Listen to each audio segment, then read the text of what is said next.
Welcome to a brief history of the Samoan Islands. This Polynesian paradise is 3,000 kilometers north of New Zealand and nestled in the heart of the Pacific Ocean.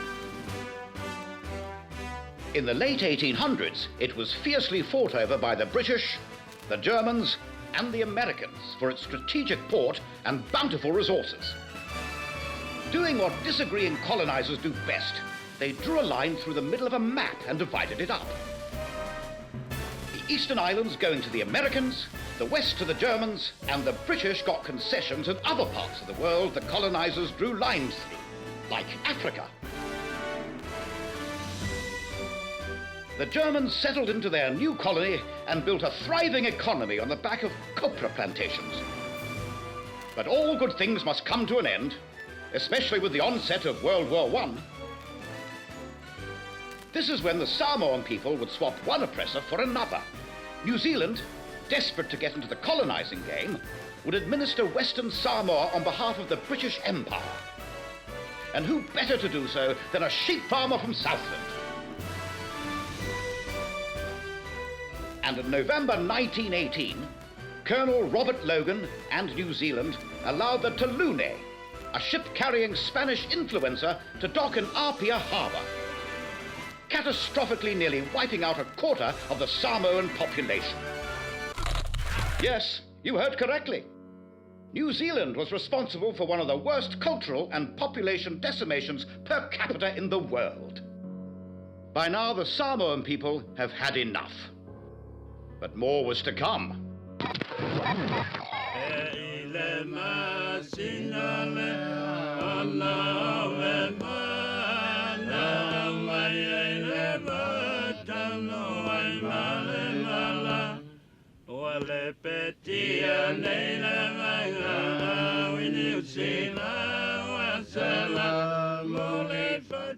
It's funny, you know, I mean, independent for 3,000 years and then some Baalangis come in and tell you, oh no, you're not.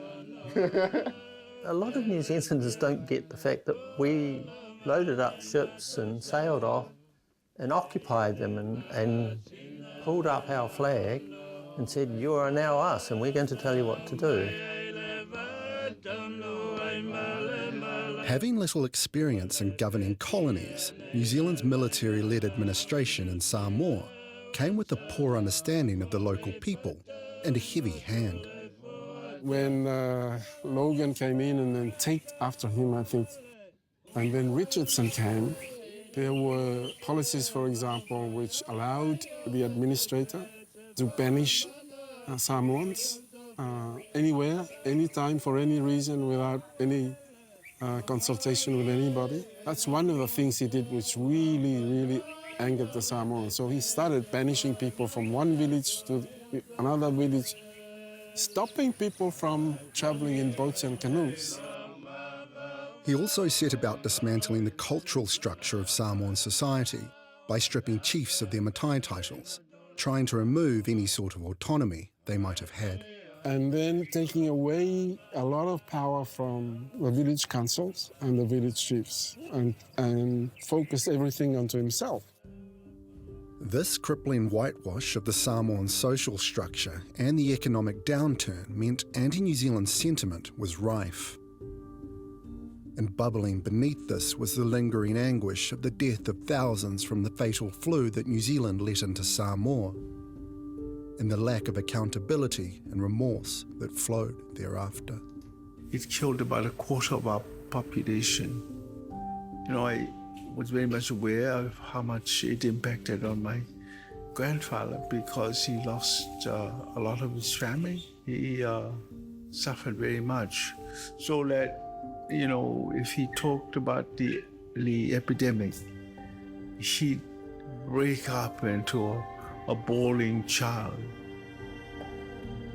The scars of Samoa's colonial past were to inform the present. The Mau-a-Pule, the first Mau movement for independence, had started 20 years earlier in reaction to the German rule of Samoa. Under renowned leaders like Lawaki Namu-Laulu Mamoi, who were exiled to Saipan, never to return to their homeland. Now the seeds were being sown for the Mau to rise again, planted firmly with the catch cry that would become a call to arms for the nation. Samoa, more Samoa. Samoa for Samoans.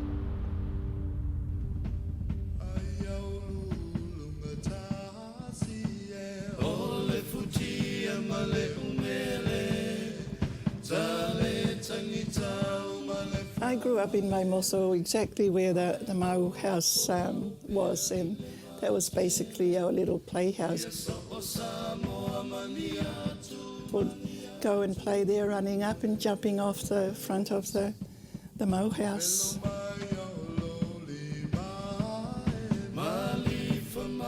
The Mau essentially began when the New Zealand administration was becoming oppressive about running businesses in Apia, and a bunch of people basically got a meeting together in Apia to discuss what we would regard these days as government policy on taxation.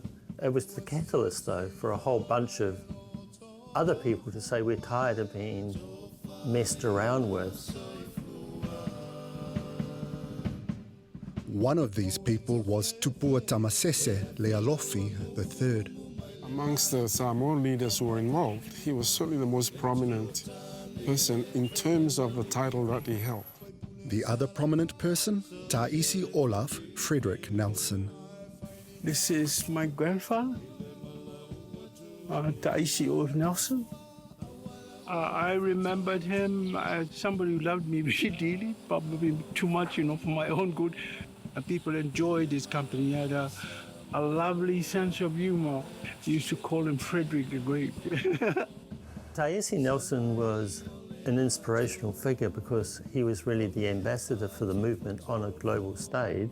He was furious that the New Zealand administrators were trying to limit and trying to prohibit and trying just to restrain everybody from doing what they wanted to do. They all got together and established committees to work against the New Zealand administration. That was the Mau. So, in 1927, after years of Samoan suffering at the hands of their colonial oppressor, the Mau was officially formed. There was a sense of panic in the New Zealand government that it might lead to other things. It might open a can of worms. It was no longer just a few people meeting. It was now a movement. I heard about it from my grandmother. It was full of people from Savaii, from Alibata, and they were all come and live here, and there was not enough room in the houses because people were billeted here. We asked her, why did they come here? Because they all support the Mau. Our grandmother never ever talked about the bad things.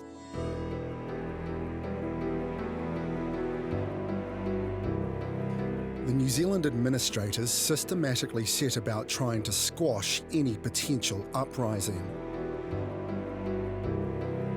To test their mettle, in January of 1928, they banished Taisi Olaf Nelson and 3 others from Samoa.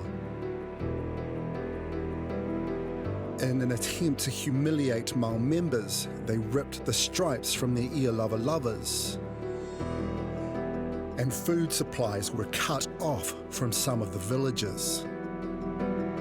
But this just steeled the Mau resilience. Well, that's the thing, is that New Zealand didn't understand what they were dealing with. They thought by sending the 4 Afakasis out of the country, that was going to close it off. And then when that didn't work, they thought, well, we'll bring in some more police and we'll arrest the leadership. Well, that didn't work. Back in New Zealand, Nelson did all he could from afar, garnering support from a man who knew more about fighting colonial legacies than most. Prominent Māori MP, Sir Maui Pomare, who would become a key New Zealand advocate for the Mau and the injustices being carried out on behalf of the Crown in Samoa. I think there's a lot of racial stuff in it. Samoans were victims of those kinds of attitudes. We come here, we look after you, and on condition that you behave.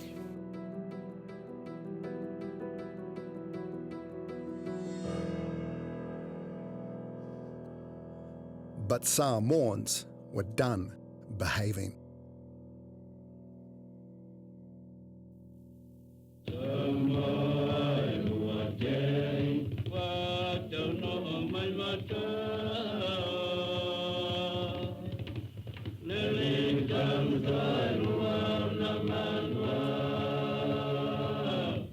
On December 28, 1929, a welcome party gathered on Beach Road in Apia Harbour to welcome back Olaf Nelson's lawyer, who had been visiting him in exile in New Zealand. Mao came down to meet the boat that was bringing back the lawyer from Auckland, O.F. Nelson's lawyer from Auckland. They were going to greet him, to take him out to the Vaimuso, have a feast, and all go home. But that developed into a protest march, and a lot of people joined in and walked along the beachfront. I think that scared the New Zealanders and the police in particular.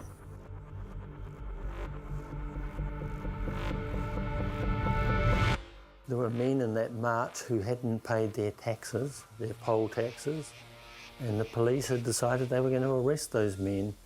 And the fact that they decided they were going to arrest them right on the spot where all the weapons were all queued up, well, I have no faith that it was an accident. I think it was a plot to kill the leadership of the Mau.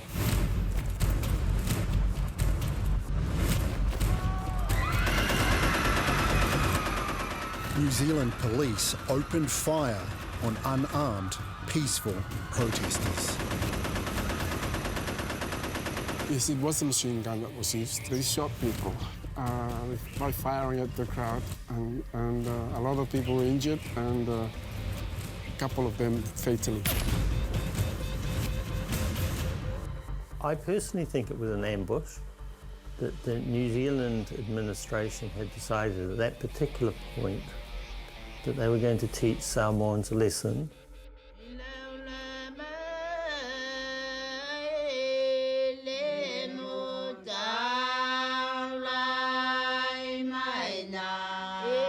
Pepe Robertson's grandfather was gunned down in the street. About 7 bullets in his lava, and plus so many bones broken in his body that there was no way that he could survive the shooting. In addition to the 3 wounds in his chest, he had also been hit on the left side, the groin, right foot, between the shoulders, and 6 times in his right.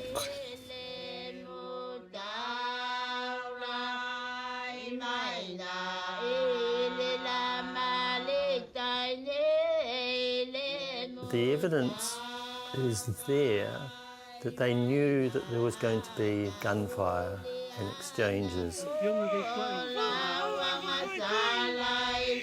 On that dark day, close to 60 people were injured and 11 were killed, one of whom was the Mao's talismanic figurehead and leader, High Chief Tupua Tamasese Lealofi. But on his deathbed, rather than rage for revenge, he pleaded for peace, leaving Samoa a legacy with his last words.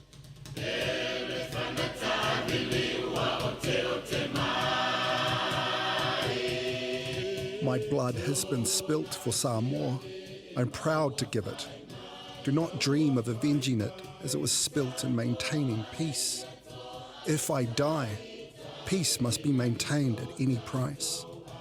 This amazing man, you know, before Gandhi, before Martin Luther King, this guy was preaching non-violent resistance. Samoans were doing non-violent resistance. It's very actually of now.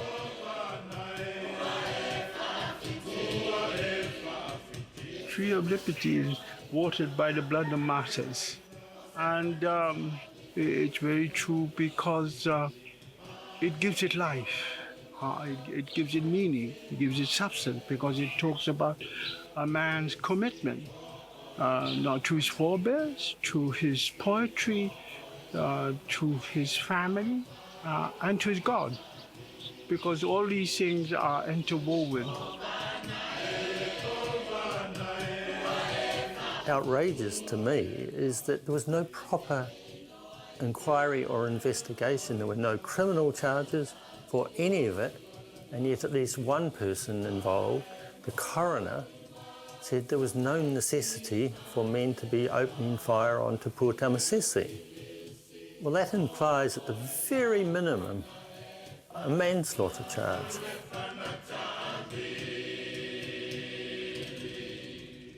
In the days after Black Saturday, New Zealand doubled down.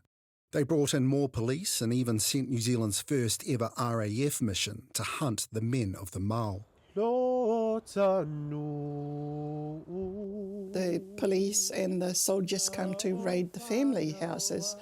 The kids are all screaming and crying in the, because the soldiers will be just coming with the batons to find out if there's any men lying there hiding. But they never found any men. They were all gone bush.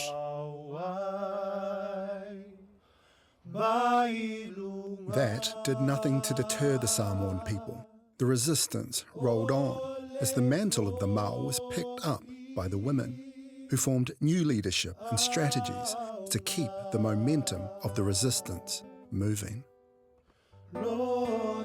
We have this confluence of tragedies and running Samoa for 20, 30 years. It was almost inevitable that it was going to end badly. You don't really hear about, the trauma that, families went through during that time. But I think that history of how things happened need to be told and understood so that we appreciate what those people did.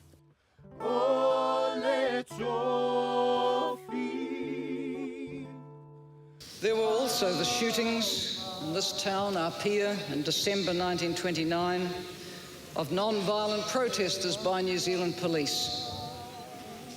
On behalf of the New Zealand government, I wish to offer today a formal apology to the people of Samoa for the injustices. 70 years later, Helen Clark would apologise to the Samoan people for the inexcusable actions and attitudes of New Zealand whilst being the colonial rulers of Samoa. But despite all that has been said and done, this still remains an important story, omitted from the pages of New Zealand's history books. The attitudes that contributed to that colonialist rule are still around today. You just have to look at Facebook and you see comments about Pacific people. So I don't know, it's not us that has to learn the story. It's actually New Zealanders.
supporting local content so you can see more of New Zealand on air.